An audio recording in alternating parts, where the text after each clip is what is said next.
Existem pessoas que podem desenvolver uma reação imune ao próprio sêmen? E como o corpo consegue prever que o próprio sistema imune ataque os espermatozoides em formação? E o que acontece quando o sêmen é depositado no ânus? Você sabia que o esperma age suprimindo o sistema imune localmente, o que pode facilitar a entrada de patógenos e vírus como HIV? Vem conferir mais sobre esses temas aqui nesse vídeo de hoje. Eu sou o Jordan, biólogo e mestre em ecologia de biomas tropicais.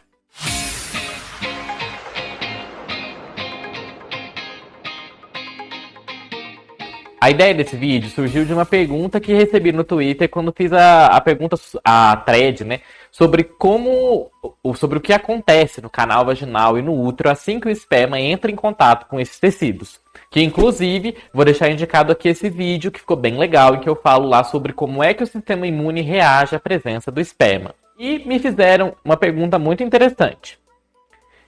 E a pergunta foi essa, né? E quando o esperma vai parar no ânus, o corpo reage de alguma forma? E aí nós vamos responder aqui nesse vídeo. Mas antes de respondermos isso, nós vamos entender um pouco mais sobre o esperma e a sua formação. Primeiro vamos entender os anticorpos contra o esperma. Anticorpos para vários componentes do esperma e do plasma seminal estão presentes no soro de certas pessoas, particularmente nas pessoas com pênis que foram vasectomizadas, né, que foram o canal deferente ao canal da ejaculação foi ligado, né, fechado ou cortado. E casais inférteis. E tem havido muita especulação sobre o seu papel patológico de influência genética, se podemos dizer assim nessa palavra. Né? O termo anticorpo anti-esperma implica não uma única proteína, mas várias proteínas distintas de imunoglobulinas que têm a função de proteger o corpo e identificar agentes estranhos. Como, por exemplo, aqui para o caso de agir contra o esperma, incluem o IgA, IgG e IgM, todas substâncias que são usadas para identificar um invasor no corpo. E essas substâncias circulam no soro das pessoas e são conhecidas por desempenhar diferentes papéis na defesa imunológica.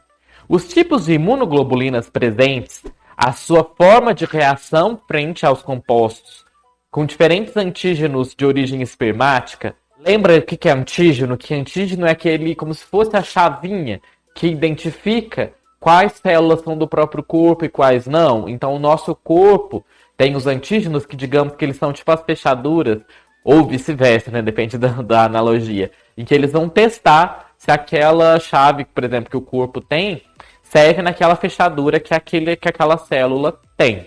Senão ele vai reagir e vai dar uma resposta imune. E essa forma com que esses diferentes antígenos espermáticos estão circulando no corpo e as suas concentrações que estão lá na região do trato reprodutivo, isso vai determinar se a imunidade de uma pessoa ao esperma, a presença do esperma, alterará a sua reprodução. Primeiro nós vamos revisar algumas coisas que nós sabemos sobre o plasma seminal humano, que é a composição daquele líquido que tem no esperma. O plasma seminal humano é aquela fração fluida, líquida do sêmen, demonstrou suprimir uma variedade de funções imunológicas tanto in vitro, que é em testes de laboratório, quanto em vivo, no animal vivo. Um exemplo, ele suprime a transformação dos linfócitos, que são os famosos glóbulos brancos, para que eles possam agir contra patógenos e outros corpos estranhos. Além disso, o esperma também inibe a resposta dos anticorpos das células plasmáticas, dos camundongos, aos antígenos dependentes de células T e aos independentes de células T. Vale ressaltar que o sistema imune ele tem diferentes tipos de células. Temos as células de linfócitos B, os macrófagos, os linfócitos T auxiliares, os linfócitos T antitóxicos, os neutrófilos, entre outros. Cada uma desempenha uma função diferente. Isso tudo para que o sistema imune funcione adequadamente. Algumas células elas vão precisar identificar o antígeno que circula no corpo e nas células. E um exemplo de quem identifica isso, os macrófagos, que são aqui representados. O antígeno, que é aquela, digamos, chavinha que está lá circulando no corpo, o macrófago tem contato com ela, aí ele fica, opa, cheguei em uma chavinha diferente aqui que eu não tinha. ele tipo engole ela, aí ele vai processar essa chavinha, e aí ele vai gerar uma substância, digamos assim, para ela ser apresentada aos linfócitos T. E aí ele vai entregar lá o antígeno e falar assim, olha, ó, essa chave aqui. Aí essa chave é que vai indicar se aquela célula é uma ameaça ou não é uma ameaça para os linfócitos T. E algumas células do corpo, para que elas reconheçam um antígeno de uma célula, de alguma substância, elas precisam de um apoio de outras, porque elas não conseguem fazer todas elas o sistema imune igual macrófago. Algumas precisam do apoio dessas células T, para poder identificar que tem um invasor. E no caso, as substâncias presentes no esperma dos roedores podem bloquear essa ação, seja ela de reconhecer o antígeno, né? Seja ela das células que dependem do T ou aquelas que não dependem. Porque algumas células do corpo precisam do T para então desencadear uma resposta de supressora. E aqui as substâncias do esperma suprimem totalmente os dois caminhos. Outra característica do esperma é que ele inibe a respiração e a motilidade, né, o movimento dos macrófagos, que é as células justamente que vão lá identificar a presença de um antígeno e processar para indicar que aquilo pode ser uma ameaça para o corpo. Os macrófagos eles precisam estar circulando pelo corpo para que é eles que vão identificar possíveis ameaças. E outra característica do esperma é que ele inibe a destruição e a opsonização de bactérias que são gram-negativas e também, por consequência, a sua fagocitose, que é ser engolida pelos fagócitos que vão destruir ela. Esse termo, opsonização, na imunologia, ele é um processo, é o nome de um processo em que os anticorpos ou os fragmentos do complexo desse anticorpo são fixados na superfície de um micro-organismo, como está aqui esquematizado. Essas estruturinhas parecem um Y, elas, digamos assim, são são tipo as chavinhas, digamos, né? Os antígenos que vão recobrir a substância estranha. Aí aqui, no caso, a bactéria foi recoberta por esses antígenos. Aí quando ela está toda recoberta, englobada, aí vem um fagócito, vai lá, reconhecer aquele antígeno e falar, olha, agora eu vou comer essa bactéria e vou matá-la. Porque teve esse processo de englobalização e para que o fagócito possa comê-la. Sem que ela seja incorporada, assim, desse jeito, nesse processo aqui específico, o fagócito não vai comer aquele micro-organismo. E no caso aqui, o esperma consegue suprimir essa ação. E aí, vamos entrar então na autoimunidade ao próprio esperma. Estudos usando anticorpos em primatas mostraram que novos antígenos são expressos nos espermatócitos e espermátides em desenvolvimento após o início da espermatogênese. E aqui, quando a gente fala espermatócito e espermátide, vem nesse esquema que, para que o espermatozoide seja formado e liberado lá no epidídimo, que nós já descrevemos várias vezes aqui nessa série de vídeos, que é aquele canal que fica dentro lá dos testículos, tudo enroladinho, ele tem que passar por esse processo. Primeiro a gente vai ter espermatogônia, aí depois vai passar pelo espermatócito primário, depois o espermatócito secundário, depois os espermátides, para depois termos a formação do espermatozoide. Esses antígenos que vão reagir à presença e à formação desses espermatozoides, a qual o sistema imunológico da pessoa não tolera, podem desempenhar um papel na origem da autoimunidade aos espermatozoides, que é essa resposta do próprio sistema imune da pessoa aos próprios espermatozoides. E para a gente entender essa ação, é muito importante a gente conhecer a barreira hematotesticular. O desenvolvimento de uma autoimunidade aos próprios espermatozoides pode ser prevenido pelo corpo pelo que é chamado de sequestro de autoantígenos, que acontece lá na região das células que vão formar os espermatozoides. E isso acontece porque tem uma barreira física, que é justamente a barreira hematotesticular. Essa barreira hematotesticular, ela é uma barreira física, né, como eu disse, que separa os vasos sanguíneos e os vasos linfáticos, que é onde estão aí circulando os glóbulos brancos e o restante do sistema imune, da região dos túbulos seminíferos, que é onde estão sendo formados os espermatozoides. Vem aqui nessa representação que nós temos esses tubos vermelhos, são os túbulos sanguíneos, né, os vasos. Essas primeiras séries de células são as espermatogônias, e acima delas nós vamos ter esses espermatócitos, que vai ser o primário e o secundário. Entre elas, essas partes das espermatogônias, tem essa linha pontilhada. E aí essa linha pontilhada, nessa porção é que está essa barreira hematotesticular. E aí aqui nós temos esse esquema para vocês verem como é na representação. Tem um testículo, aí a gente está pegando um dos fios do epidídimo, puxando, e aí a gente dá um outro close dentro desse canal, a gente vê essa formação toda até chegar no espermatozoide. E é nessas primeiras porções das espermatogônias que está essa barreira hematotesticular, só para vocês se situarem visualmente. Essa barreira, ela só vai se desenvolver na puberdade, em nós humanos. Porque em nós humanos é só na puberdade que a gente começa a produzir espermatozoides. E ela é uma das barreiras de tecido mais apertadas presentes no corpo. E ela é tão apertada porque essa barreira ela é suportada por 4 diferentes junções entre as células.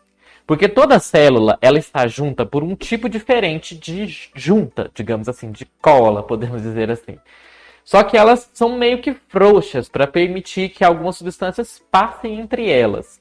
Mas 2 barreiras do corpo são muito fechadas.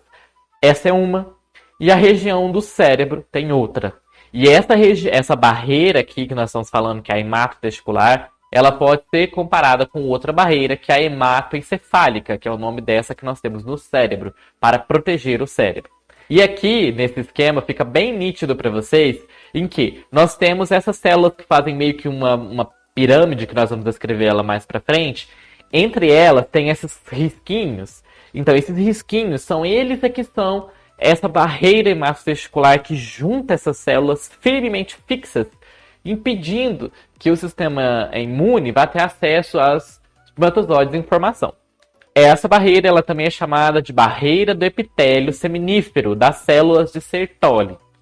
Porque essa barreira ela é formada justamente nas células de Sertoli dos túbulos seminíferos. E essas células de Sertoli são essas células compridas, que têm esse formato de pirâmide. E elas agem como uma espécie de criadouro de espermatozoides. Elas é que oferecem a alimentação dos espermatozoides, produzem hormônios que regulam a formação do espermatozoide. E elas também removem os resíduos que são gerados durante a produção dos espermatozoides. E aí, nesse outro esquema que a gente está mostrando aqui, novamente, tem as 2 células Sertoli. Nessa porção aqui, acima das espermatogônias, é que tem a junta. Essa barreira, ela é formada por essas junções. Essas junções, elas têm fios que mantêm essas células de Sertoli muito apertadas, para garantir que a parte da produção das células de espermatozoides não vão ter contato com as áreas do sistema imune, o que confere a essa região da formação de espermatozoide um privilégio imunológico em relação ao corpo. E aqui nós temos um exemplo de como seria esses fios que vão passando entre as células de Sertoli, aqui nesse esquema. E aí nós entramos agora em algumas possíveis causas da infertilidade. A obstrução da saída dos espermatozoides tem sido associada ao desenvolvimento de uma autoimunidade aos espermatozoides. Aproximadamente metade das pessoas com pênis que são submetidas à vasectomia têm anticorpos espermáticos detectados no seu soro. A normalidade de desenvolvimentos nessa formação da barreira hematotesticular que nós falamos aqui, ou então a sua ruptura por algum impacto, por algum trauma, ou então a obstrução que pode ocorrer por alguma razão dentro do testículo, ao nível lá dos túbulos seminíferos, lembra essas estruturas dobradinhas aqui, isso tudo pode levar à formação dos anticorpos anti-espermatozoides. Porque se aquela barreira que impede o sistema imune de ter contato com o espermatozoide for quebrada, começa a se formar os antígenos. Porque aí é que o sistema imune vai entrar em contato com o espermatozoide, gerar os antígenos, gerar aquelas reações todas que nós descrevemos aqui no vídeo. E aí nós entramos no aspecto agora que é da ação do sêmen humano. O sêmen humano, além do seu papel como um veículo passivo na transmissão de infecções virais sexualmente transmissíveis, ele também pode atuar como um cofator, um ajudante dessas infecções. Por quê? Como nós escrevemos aqui, ele suprime os mecanismos celulares do sistema imune na região na qual ele foi deposto. Diversos estudos foram desenvolvidos na década de 80 visando entender como a relação sexual anal receptiva, passivo, digamos, poderia estar relacionado ao vírus HIV. Como naquele momento a AIDS era uma doença estigmatizada como uma doença gay, a relação sexual anal receptiva era de particular interesse da ciência, para entender como é que o epitélio do reto reagiria à presença do esperma e como isso estaria associado à transmissão do vírus HIV. Lembrando que sobre as características da anatomia do reto e as suas peculiaridades e particularidades, principalmente associados ao orgasmo, eu já falei sobre esse tema aqui nesse vídeo que eu vou deixar indicado, que ficou bem legal, depois vocês conferem lá. Estudos em que sêmen humano era depositado via retal em coelhos, ratos, macacos, foram realizados para entender como o sêmen afeta a resposta do sistema imune. O sêmen era coletado de doadores, processado e centrifugado, e depois inserido via retal com o animal sedado e acompanhado pela equipe que media os seus sinais vitais. Essa exposição gastrointestinal ao esperma também tem sido associada ao desenvolvimento de anticorpos anti-esperma. Isso foi visto tanto experimentalmente em animais, onde se inoculava o esperma intrarretal, como também foi descrito em pessoas homossexuais. Anticorpos reativos humorais ao esperma também foram encontrados em homens homossexuais que praticavam sexo oral genital com frequência. Usando uma variedade de métodos, anticorpos antiespermáticos também foram detectados no soro de homens homossexuais saudáveis, sem nenhuma infecção, e também daqueles que apresentavam infecções pelo vírus HIV e outras doenças e infecções sexualmente transmissíveis. E esses dados eles foram associados a dados de modelos experimentais animais. E isso foi sugerido que a introdução de espermatozoides na região do reto pode levar ao desenvolvimento de uma resposta imune. Visando testar essa ideia, Mulhall e seus colaboradores, em 1990, acompanharam entre janeiro e março de 1988 64 homossexuais auto-intitulados, variando de idade de 28 a 60 anos, com uma média de 40 anos de idade, que eram atendidos na clínica de HIV da Royal Melbourne Hospital, como parte de um estudo epidemiológico que estava em andamento. Eles completaram um questionário sobre as suas práticas sexuais nos 6 meses anteriores da pesquisa e as suas respostas foram categorizadas nos seguintes grupos. O grupo 1, que apenas fazia sexo oral desprotegido, que eram 13 pessoas. O grupo 2, sexo oral e anal desprotegido, que eram 39 pessoas. No grupo 3, era um sexo anal desprotegido apenas, sem o oral, com 2 pessoas apenas. E o grupo de celibato, que eram de 6 pessoas. Todos os indivíduos dos 3 primeiros grupos eram receptores de esperma. Com base no consentimento informado, o sangue deles foi obtido para testes de anticorpos anti-espermatozoides e anti-HIV, bem como para quantificação dos linfócitos circulantes no corpo das pessoas. Além disso, os soros foram obtidos também de 2 homens homossexuais que compareceram aos centros de doenças sexualmente transmissíveis de Melbourne para tratamento de gonorreia retal. E esses 2 foram colocados no grupo 2. 6 dos 60 soros testaram positivos para anticorpos contra o esperma. E todos os 6 tinham anticorpos do isotipo IgG. 2 deles tinham anticorpos também do isotipo IgA. Todos os 6 indivíduos positivos para anticorpos anti-espermatozoides eram do grupo 2 e grupo 3, que praticavam um sexo anal receptivo. E nenhum dos 13 receptores das relações orais sozinho, que só praticavam sexo oral, tinham anticorpos anti-esperma. 30 indivíduos tinham anticorpos para o HIV, e clinicamente todos eles eram assintomáticos. No entanto, dados os pequenos números dessa pesquisa, nenhum desses resultados obteve significância estatística. Mas a prevalência de anticorpos contra espermatozoides nesse grupo de homens homossexuais foi de 10% e se limitou a 17% daqueles que haviam praticado o sexo anal receptivo desprotegido nos 6 meses anteriores. Outras investigações, usando métodos diferentes, encontraram taxas de prevalência de 20% a 50%. Os anticorpos para o esperma foram encontrados apenas em indivíduos que foram expostos recentemente ao esperma, nos últimos 6 meses, uma vez que os anticorpos do IgG podem persistir por mais tempo, e a maioria dos indivíduos do estudo praticou relações anais receptivas desprotegidas em algum momento nos 6 anos anteriores desse estudo. Fica difícil traçar um perfil mais adequado do tempo de permanência desses anticorpos. Nesse momento, desses tipos de estudo, é que se passou-se a associar a ação imunossupressora do sêmen como sendo um agente que ajudava, um cofator para o vírus do HIV, para a entrada do vírus e outras infecções sexualmente transmissíveis. E nesse vídeo nós falamos mais sobre essas diversas características do esperma e como o corpo reage a ele, inclusive entendendo mais sobre a formação do espermatozoide.